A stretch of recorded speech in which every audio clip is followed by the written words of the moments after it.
Zimbabwe, my homeland. Right now, it feels like the whole country is holding its breath.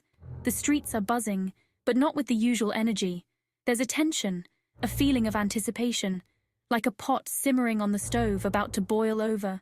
People are gathering, their faces etched with frustration and a quiet determination. They're ready to march, to make their voices heard, to demand the justice they were denied. You see, Zimbabwe just held an election, another one, and once again, it's shrouded in controversy. People are angry, they're tired, they went out, they voted, they hoped for change. But it feels like their voices were silenced. The results were disputed, the process questioned. But the international community, the folks we thought were watching, they've been eerily quiet. This isn't just about politics, folks. This is about the heart of a nation.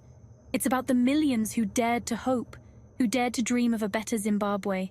And right now, they're looking for someone, anyone to stand with them.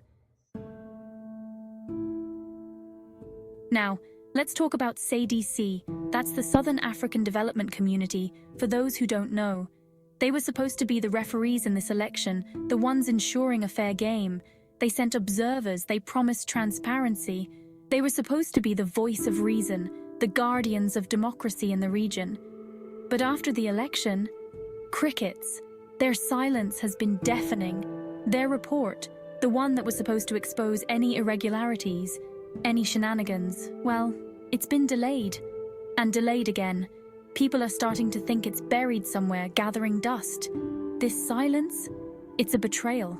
A slap in the face to the people of Zimbabwe. They're looking at their neighbors, their supposed allies, and asking, "Where are you? Don't you see our struggle? Don't you hear our cries?" This silence speaks volumes. It says, "You're on your own," and that's a heavy burden to bear. This isn't the first time Zimbabweans have been here. They've heard the promises before, the pledges for a brighter future. They've seen hope flicker and fade, time and time again. They remember the stolen elections, the rigged games. They remember the violence, the intimidation, the fear that choked their voices.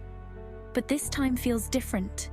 There's a new generation rising, a generation that refuses to be silenced. They're young, they're connected, and they're not afraid to speak truth to power. They're using their voices, their platforms to amplify the struggle. They're demanding accountability, demanding change. And leading this charge, none other than Chamisa, a man who embodies the hopes and dreams of a nation yearning for a fresh start. He's been a beacon of hope, a voice for the voiceless. Chamisa has called for peace, for calm. He's urged his supporters to stay strong, to keep the faith. He's chosen the path of peace, of dialogue, of upholding the law. He's shown the world that Zimbabweans are not a people of violence, but a people of principle. And his message is resonating. People are listening. They're choosing hope over anger, unity over division. They're standing together, shoulder to shoulder, ready to face whatever comes their way.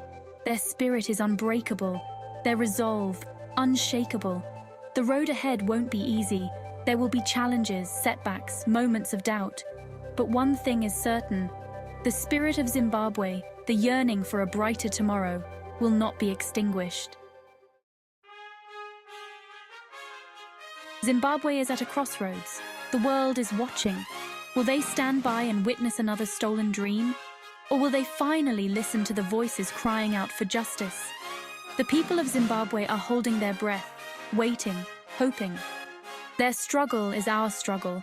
Their fight for democracy is a fight for all of us who believe in a just and equitable world. We cannot, we must not let them down. Stand with Zimbabwe, amplify their voices. Let them know they are not alone. The spirit of Zimbabwe is strong. It's a spirit of resilience, of hope, of unwavering belief in a better tomorrow. And that, my friends, is a force to be reckoned with. A force that will not be silenced.